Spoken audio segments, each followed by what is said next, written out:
नमस्कार दोस्तों, आपका बेंगलोर यूनिवर्सिटी हिंदी चैनल में स्वागत है। आज हम गंगा मैया रेखाचित्र पर चर्चा करेंगे, जो फर्स्ट सेमेस्टर बीसीए के पाठ्यक्रम का हिस्सा है। इसके महान लेखक काका कालेलकर हैं और यह गद्य पुष्प पुस्तक में शामिल है। चलिए इसे समझते हैं। गंगा मैया रेखाचित्र का सारांश। गंगा मैया रेखाचित्र में काका कालेलकर ने गंगा नदी का वर्णन एक माँ के रूप में किया है, जो अपनी संतान को केवल जन्म ही नहीं देती, बल्कि उनका पालन पोषण भी करती है। लेखक के अनुसार, अगर गंगा सिर्फ भीष्म जैसे महापुरुष को जन्म देती तो भी वह आर्य जाति की माता कहलाती। उन्होंने गंगा की तुलना एक माँ से की है, जो अपनी संतानों की देखभाल करती है और समाज को समृद्धि प्रदान करती है। लेखक बताते हैं कि गंगा न केवल भारत की सबसे पवित्र नदी है, बल्कि आर्य जाति की सभ्यता और संस्कृति की भी आधारशिला है। इसके तट पर कई प्राचीन साम्राज्य स्थापित हुए और महाकाव्यों के रचयिता व्यास, वाल्मीकि जैसे ऋषिमुनियों, बुद्ध और महावीर के विहार और महान सम्राटों के कारनामों की गाथाएं जीवित हैं। लेखक ने गंगा के विभिन्न रूपों का वर्णन किया है, जैसे गंगोत्री में इसका कन्या रूप, हरिद्वार में स्वच्छंद रूप, प्रयाग में यमुना के साथ संगम और अंततः सागर से मिलने तक का भव्य रूप। प्रयाग में गंगा और यमुना के संगम को उन्होंने प्रेम के मिलन के रूप में देखा, जहां गंगा को तपस्विनी शकुंतला और यमुना को मानिनी द्रौपदी के रूप में चित्रित किया गया है। इस संगम के बाद गंगा और भी गंभीर और सौभाग्यवती हो जाती है। गंगा के तट पर स्थित विभिन्न स्थानों का जिक्र करते हुए उन्होंने इसके साथ जुड़े पौराणिक, धार्मिक और ऐतिहासिक प्रसंगों की चर्चा की है। लेखक ने गंगा और ब्रह्मपुत्र के मिलन का वर्णन करते हुए कहा कि ये दोनों नदियां सागर की ओर बढ़ते समय एक दूसरे को सम्मान देती हुई मिलती हैं। इस मिलन को उन्होंने एक विजय के बाद बिखरी हुई सेना के रूप में देखा, जहां दोनों नदियां पद्मा बनकर मेघना के रूप में सागर में मिल जाती हैं। अंत में लेखक ने इस बात पर दुख व्यक्त किया कि गंगा, जो कभी भारतीय संस्कृति और समृद्धि की प्रतीक थी, आज औद्योगिकरण और कचरे के कारण अपनी गरिमा खो रही है। उन्होंने गंगा मैया की दशा देखकर यह प्रश्न उठाया कि क्या यह दुखद दृश्य उसके भाग्य में हमेशा के लिए बंधा है। 1 मार्क क्वेश्चंस। प्रश्न: गंगा किस महापुरुष की माता कहलाती है? उत्तर: भीष्म, देवव्रत भीष्म। प्रश्न: गंगा को किसकी उपमा दी गई है? उत्तर: माता की।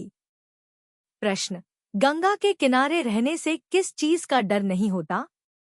उत्तर: अकाल का डर। प्रश्न: लेखक के अनुसार नदी का तट कैसा होता है? उत्तर: शुद्ध और शीतल हवा का। प्रश्न: गंगा को किस जाति की माता कहा गया है? उत्तर: आर्य जाति की माता। प्रश्न: गंगा का प्रवाह किस स्थान पर विभक्त होकर स्वच्छंद होता है? उत्तर: हरिद्वार के समीप। प्रश्न: गंगा और यमुना का संगम किस स्थान पर होता है? उत्तर: प्रयागराज। प्रश्न: गंगा का सबसे प्रमुख त्रिवेणी संगम किस नदी के साथ होता है? उत्तर: यमुना। प्रश्न: गंगा को किन संत महात्माओं की स्मृतियों से जोड़ा गया है? उत्तर: तुलसीदास और कबीर। प्रश्न: गंगोत्री के पास गंगा का कौन सा रूप है? उत्तर: क्रीडासक्त कन्या रूप। प्रश्न: प्रयाग में गंगा को किसके रूप में देखा गया है? उत्तर: तपस्वी शकुंतला। प्रश्न: गंगा किस साम्राज्य के समान विस्तीर्ण हो जाती है? उत्तर: मगध साम्राज्य। प्रश्न: गंगा के किनारे बसे शहरों का क्या महत्व है? उत्तर: वहां शान शौकत और खुशहाली होती है। प्रश्न: लेखक ने गंगा और ब्रह्मपुत्र के संगम को किसके रूप में वर्णित किया है? उत्तर: विजय पाने के बाद खड़ी हुई सेना। प्रश्न: गंगा और ब्रह्मपुत्र का मिलन कहाँ होता है? उत्तर: गोलंद के पास। प्रश्न: संगम के बाद गंगा और ब्रह्मपुत्र किस नाम से जानी जाती है? उत्तर पद्मा। प्रश्न, पद्मा आगे चलकर किस नाम से जानी जाती है? उत्तर मेघना। प्रश्न, लेखक के अनुसार गंगा पहले की तरह क्या प्रदान करती है? उत्तर समृद्धि। प्रश्न, गंगा के किनारे कौन से कल कारखाने खड़े हुए हैं? उत्तर सन की बोरियां बनाने वाले मिले। प्रश्न, गंगा मैया को देखकर लेखक ने किस बात का दुख व्यक्त किया है? उत्तर हमारी समृद्धि को संभालने की शक्ति न होना। गंगा मैया रेखाचित्र का संदर्भ के साथ व्याख्या और विशेषताएं। 1. पंक्ति, गंगा कुछ भी न करती, केवल देवव्रत भीष्म को ही जन्म देती तो भी वह आज आर्य जाति की माता कहलाती। प्रसंग, इस पंक्ति में लेखक काका कालेलकर ने गंगा नदी के महान योगदान का उल्लेख किया है, जिसमें उन्होंने केवल देवव्रत भीष्म जैसे महापुरुष को जन्म दिया है। यह पंक्ति गंगा की महत्ता को उजागर करती है, जिसमें उन्होंने आर्य जाति के लिए एक प्रेरणादायक प्रतीक के रूप में भीष्म को जन्म दिया। संदर्भ, गंगा मैया के इस वर्णन में लेखक ने गंगा को केवल एक नदी के रूप में नहीं, बल्कि एक मातृरूपा देवी के रूप में चित्रित किया है, जिसने आर्य समाज के लिए महान विभूतियों का निर्माण किया। यहाँ पर गंगा को भारतीय संस्कृति और परंपराओं की एक आदर्श माँ के रूप में दर्शाया गया है। व्याख्या, लेखक का तात्पर्य यह है कि गंगा नदी ने भारतीय समाज को न केवल भौतिक संसाधनों के रूप में जल और कृषि प्रदान की है, बल्कि महान आदर्शों, नैतिक मूल्यों और प्रेरणाओं के रूप में भी योगदान दिया है।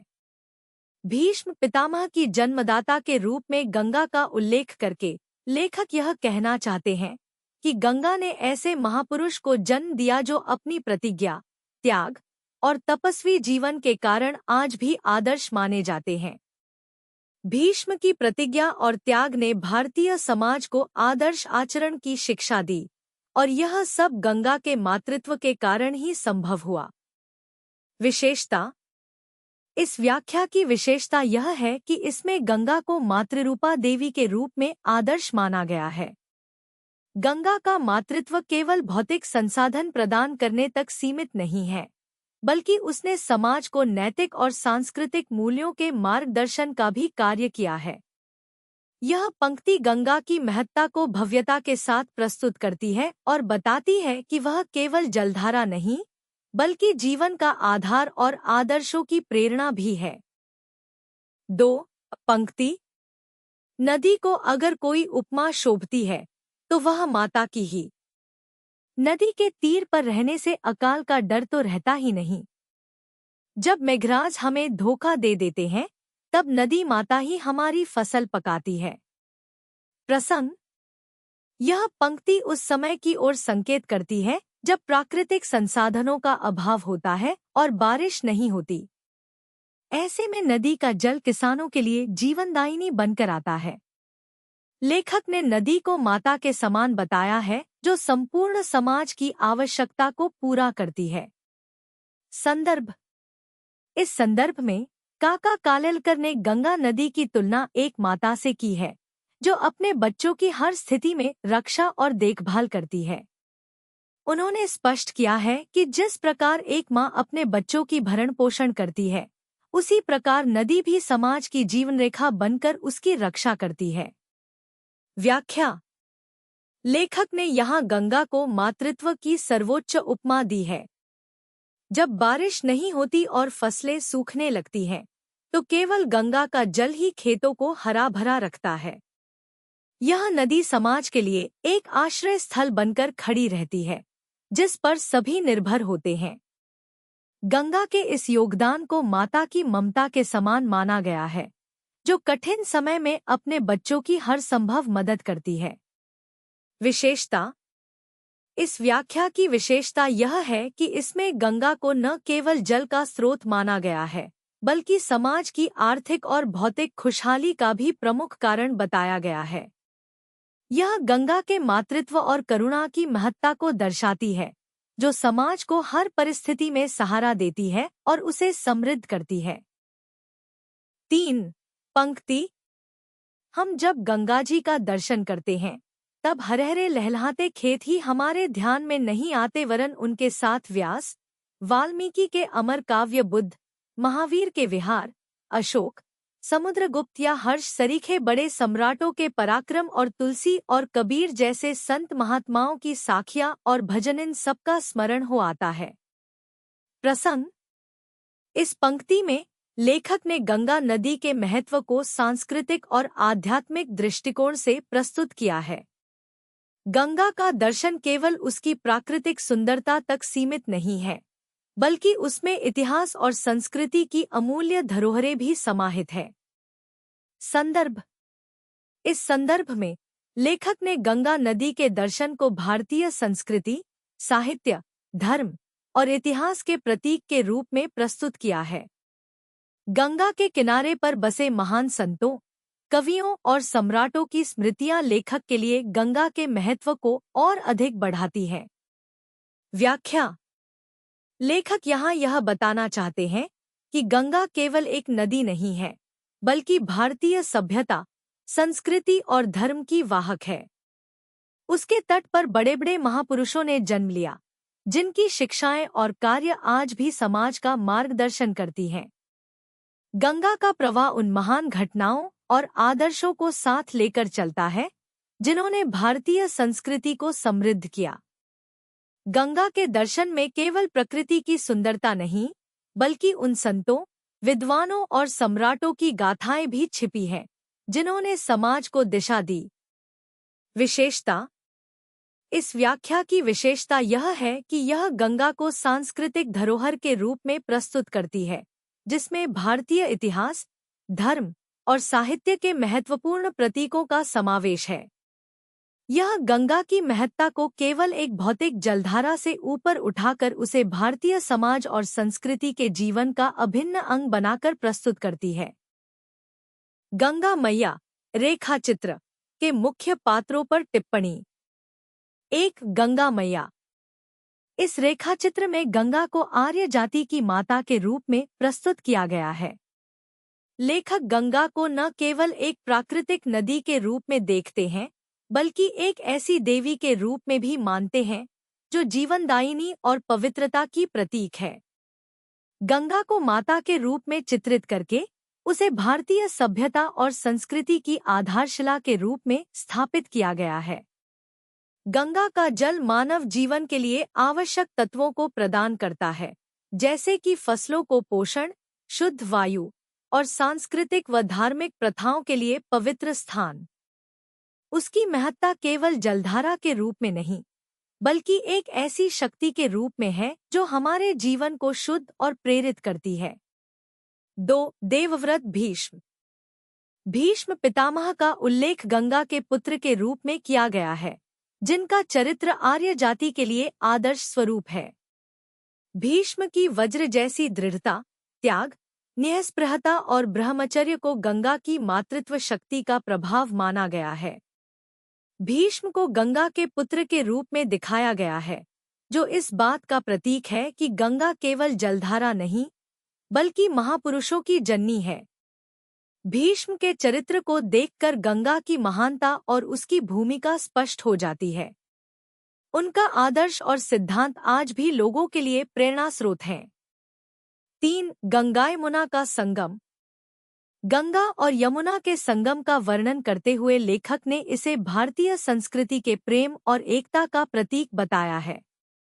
संगम का यह मिलन आर्यों के लिए एक पवित्र स्थल है, जहां गंगा की सफेदी और यमुना की काली धारा मिलकर एक भव्य दृश्य का निर्माण करती हैं। गंगा यमुना का संगम एकता और समर्पण का प्रतीक है। इस संगम को देखकर हमें यह एहसास होता है कि भारतीय संस्कृति कितनी विविधता से भरी हुई है, फिर भी उसमें एकता और सहयोग का भाव है। यह संगम भारतीय इतिहास, धर्म और संस्कृति का अद्वितीय स्थल बन जाता है। 4. ब्रह्मपुत्र नदी। ब्रह्मपुत्र का उल्लेख गंगा के साथ उसके संगम के संदर्भ में किया गया है। यह संगम गंगा और ब्रह्मपुत्र के बीच की दूरी और संघर्ष का प्रतीक है, जो अंततः एकता में बदल जाता है। ब्रह्मपुत्र का गंगा से मिलन दर्शाता है कि दो महान शक्तियों के बीच जब एकता और समझदारी होती है, तब वे एक दूसरे का सम्मान करते हुए मिल जाते हैं। यह संगम केवल जल का मिलन नहीं, बल्कि दो संस्कृतियों और विचारों का मिलन भी है। Thank you for watching. अगर आपको ऐसे चैप्टर्स के एक्सप्लेनेशंस पसंद आए, तो प्लीज़ मेरे चैनल को लाइक और सब्सक्राइब ज़रूर करें। अपने फ्रेंड्स के साथ भी शेयर करें, और हम मिलेंगे अगले चैप्टर एक्सप्लेनेशन में। सी यू नेक्स्ट टाइम।